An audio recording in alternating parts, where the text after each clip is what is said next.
ito na ang iyong mga katulungan. Harap ka lang ng konti. Yan. Okay, question number 1, Rena. Isasama mo pa rin ba ang jowa mo sa party ng barkada mo kahit ayaw nila sa kanya? Bonoy.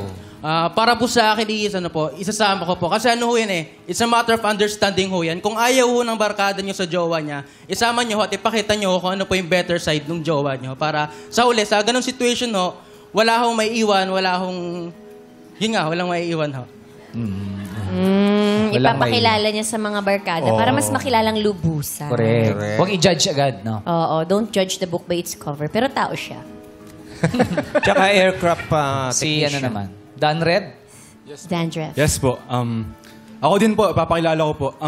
Para sa akin po kasi, it's me and her. It's not about our friends. I mean, maybe, konektado sa akin yung mga friends ko, pero siya yung mahal ko eh. Bakit kailangan ko yung approval nila para sa kanila? Kaya isasama ko pa rin po.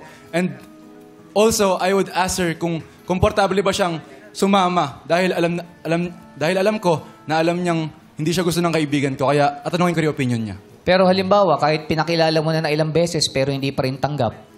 At sabi, wag mo na yan, hiwalayan mo na yan. Sila po hiwalayan ko. Si Dan Red. Pinili ang girlfriend Walang over pagdadalawang friends. isip. Yes. Thank you, Dandref. Don? So ako naman po, isasama ko po siya.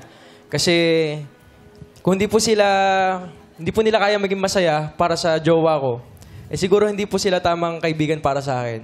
Kasi kung tamang kaibigan sila sa akin, kung sino man dalhin ko doon o isama ko doon, matatanggap nila.